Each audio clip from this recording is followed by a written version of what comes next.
Selamat pagi, perkenalkan nama saya Flavianus Andri dari kelas 1 pagi, jurusan manajemen, mata kuliah perilaku konsumen, dosen pengampu Bapak Adi Mursalin, SMM. Di video kali ini saya akan menjawab soal ujian tengah semester yang telah diberikan oleh Bapak Adi Mursalin selaku dosen mata kuliah perilaku konsumen. Soal yang pertama ialah jelaskan apa yang dimaksud dengan perilaku konsumen, kepribadian konsumen, dan jelaskan apa karakteristik kepribadian konsumen.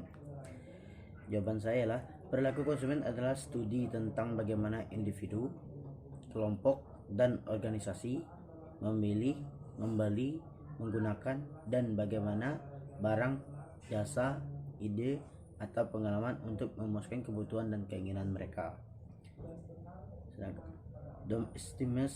Domestime konsumen adalah sifat kepribadian yang mengukur tingkat kekakuan yang ditunjukkan individu terhadap hal yang belum dikenal dengan baik dan terhadap informasi yang berlawanan dengan kepercayaan mereka. Karakteristik tersebut meliputi usia dan tahap dalam siklus hidup, seperti pekerjaan, keadaan ekonomi, kepribadian, dan konsep diri, serta nilai dan gaya hidup pembeli. Soal nomor 2. Sebutkan dan jelaskan teori tentang keterlibatan konsumen dan persepsi konsumen yang Anda ketahui. Keterlibatan konsumen memiliki dua bentuk yang diterima secara luas, yaitu situasional dan produk, dan keterlibatan pembeli. Pertama, bentuk keterlibatan yang mencerminkan keadaan umum dan keprihatinan permanen dengan objek. Kedua, mengacu pada keterlibatan dalam spesifik situasi, seperti kesempatan pembeli atau pemilihan. Perbedaan telah diuraikan pada objek keterlibatan dapat menjadi kegiatan atau masalah, produk, keputusan atau situasi, iklan atau merek. Kedua bentuk keterlibatan konsumen di atas dalam prosesnya akan berujung pada tahap pengambilan keputusan konsumen dalam pembelian suatu produk. Persepsi konsumen merupakan suatu proses yang dilalui seseorang dalam melakukan pilihan, penyusunan, penafsiran, informasi guna mendapat arti atau keputusan. Dari definisi tersebut dapat kita ketahui bahwa seseorang yang akan membeli dipengaruhi oleh persepsi terhadap situasi yang dihadapinya, sedangkan apa yang dipersepsikan seseorang berbeda dari kenyataan yang ada. Soal nomor 3. Coba saudara jelaskan dengan contoh high involvement dan low involvement konsumen dalam membeli suatu produk. Adapun contoh produk high involvement adalah membeli rumah dan pembelian telepon cerdas, sedangkan contoh produk low involvement adalah pembelian garam, meja, dan pembelian air minum dalam kemasan. Lanjut. Apa yang dimaksud dengan gaya hidup konsumen? Sebutkan contoh dari pengaruh gaya hidup konsumen dalam membeli suatu produk. Gaya hidup konsumen adalah ekspresi keluar nilai-nilai dan kebutuhan-kebutuhan konsumen. Dalam menggambarkan gaya hidup konsumen, dapat dilihat bagaimana mereka hidup dan mengekspresikan nilai-nilai yang dianutnya untuk memuaskan kebutuhan. Contohnya ialah ia ingin membeli handphone yang lagi tren di masa sekarang, seperti iPhone, tetapi handphone yang lama masih bisa digunakan dan bagus. Soal yang keenam, coba saudara jelaskan hubungan antara kepercayaan, sikap, dan perilaku konsumen. Berikan contohnya. Sikap merupakan ekspresi perasaan yang berasal dari dalam diri individu yang mencerminkan apakah seseorang senang atau tidak senang, suka atau tidak suka, dan setuju atau tidak setuju. Konsep bersikap terkait terhadap konsep kepercayaan dan perilaku. Membentukkan sikap konsumen seringkali menggambarkan hubungan antara kepercayaan, sikap, dan perilaku. Konsumen biasanya memiliki kepercayaan terhadap atribut suatu produk, yang mana atribut tersebut merupakan image yang melekat dalam produk tersebut. Sedangkan kepercayaan terhadap atribut tersebut merupakan respon evaluasi seseorang secara menyeluruh yang memungkinkan orang berespon dengan cara positif atau negatif secara konsisten terhadap suatu objek terkait. Selain itu, perasaan konsumen terhadap atribut tersebut juga terkait dalam kekonsistenan sebuah sikap. Konsistensi sikap terhadap suatu objek tertentu itu pun berkaitan dan memiliki dampak dalam perilaku pembelian seseorang seperti yang telah dijelaskan sebelumnya. Dampaknya adalah konsumen akan menunjukkan perilaku membeli tidaknya barang tersebut. Contohnya jika ada ingin membeli handphone yang Anda sukai. Yang 7, coba saudara tonton 3 iklan di TV. Sebutkan 3 iklan tersebut. Setelah Anda menonton ketiga iklan tersebut, apakah Anda mempunyai niat untuk membeli produk yang diiklankan? Jawaban saya, setelah saya menonton 3 iklan di TV, saya melihat iklan tentang produk Scarlett, sabun mandi Dettol, dan hand sanitizer. Saya ingin membeli produk tersebut karena produk tersebut dapat membersihkan badan dari kuman, mencerahkan badan, dan membersihkan kuman dari tangan. Lanjut soal yang ke-8. Coba Anda tunjukkan satu iklan ke 3 orang teman Anda di tempat Anda tinggal. Setelah menonton iklan tersebut, tanyakan kepada mereka bagaimana persepsi mereka terhadap produk yang diiklankan. Tanyakan kepada mereka apakah mereka percaya terhadap produk yang diiklankan tersebut dan bagaimana sikap mereka terhadap produk yang diiklankan tersebut, dan apakah mereka mempunyai minat untuk membeli produk yang diiklankan tersebut, dan minta alasan mereka jika berminat untuk membeli atau tidak berminat untuk membeli. Setelah itu Anda jelaskan rangkuman jawaban mereka. Setelah saya menunjukkan iklan Scarlett Whitening Body Lotion kepada teman saya, dan persepsi dari mereka adalah Scarlett sangat bagus dan memang benar bahwa produk dari Scarlett sudah tidak diragukan lagi. Mereka juga sangat tertarik untuk membelinya karena produk Scarlett sangat menjamin untuk perawatan kulit dan juga sudah BPOM. 9.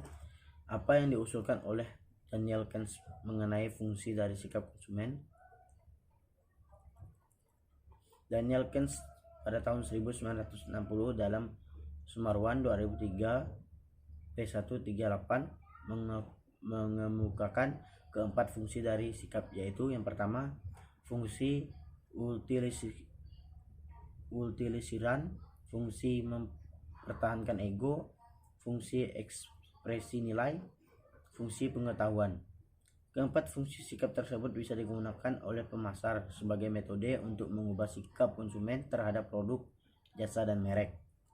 Soal yang ke-10, apa yang dimaksud dengan pengetahuan konsumen, dan sebutkan jenis-jenis pengetahuan konsumen? Jawaban saya ialah pengetahuan konsumen adalah semua informasi yang dimiliki konsumen mengenai berbagai macam produk dan jasa, serta pengetahuan lainnya yang terkait dengan produk dan jasa tersebut dan informasi yang berhubungan dengan fungsinya sebagai konsumen.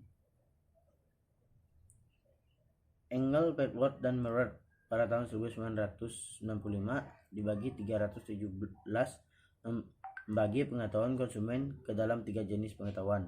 Pertama, pengetahuan produk. Yang kedua, pengetahuan pembelian. Yang ketiga, pengetahuan pemakaian. Soal yang ke-11, coba saudara sebutkan 5 barang yang ada di rumah Anda yang melibatkan high involvement dalam membelinya, dan jelaskan mengapa membeli barang tersebut dengan high involvement. Teman saya ialah, pertama, saya membeli laptop dengan melibatkan high involvement karena laptop adalah barang elektronik yang memiliki nilai jual beli yang sangat tinggi. Risiko kerugian juga tinggi jika saya membeli laptop dalam keadaan yang tidak baik atau rusak. Kedua, handphone. Pada saat saya membeli handphone, saya melibatkan high involvement karena saya ingin membeli handphone yang harganya terjangkau dan juga cocok untuk saya. Yang ketiga, tas. Saya membeli tas di online shop atau Lazada. Sebelumnya saya melihat high involvement seperti mencari tas yang kualitasnya lumayan bagus dan juga harganya terjangkau. Saya melihat high involvement karena saya tidak ingin pada saat barang datang kualitasnya tidak sesuai dengan apa yang saya inginkan. Lanjut, kompor gas. Sebelum saya membeli kompor gas, saya mencari informasi di internet tentang harga kompor yang relatif murah dan juga kualitasnya yang baik seperti anti karat, pan support, knob kabut, dan gas body. Lanjut, soal nomor 12. Generasi Z adalah generasi yang lahir sekitaran tahun 1997 hingga tahun 2000-an. Dilansir dari BCC, generasi Z adalah generasi yang masih muda dan tidak pernah mengenal kehidupan tanpa teknologi, sehingga terkadang disebut sebagai Eigen atau Eigen. Generasi Z dinilai sebagai generasi yang ambisius, mahir tentang hal digital, percaya diri, mempertahankan otoritas, banyak menggunakan bahasa gaul, lebih sering menghabiskan waktu sendiri, dan rasa ingin tahu yang sangat tinggi. Coba saudara jelaskan bagaimana perilaku generasi Z dalam membeli suatu produk, dan jika Anda sebagai pemasar, bagaimana Anda mengambil keputusan dari generasi Z ini? Jawaban saya lah, generasi Z suka berbelanja di toko offline sebagai kegiatan sosial. Namun generasi ini juga salah satu generasi yang paling memanfaatkan gawai mereka untuk mencari produk yang ingin dibeli. Generasi Z seringkali mencari produk secara online dan membelinya di toko offline bersama teman-temannya. Hal ini dilakukan agar mereka tidak perlu menunggu belanjaannya tiba di rumah kalau membeli online. Di sisi lain, generasi Z tech savvy juga merupakan salah satu generasi yang paling aktif berinteraksi dengan brand favorit mereka secara online.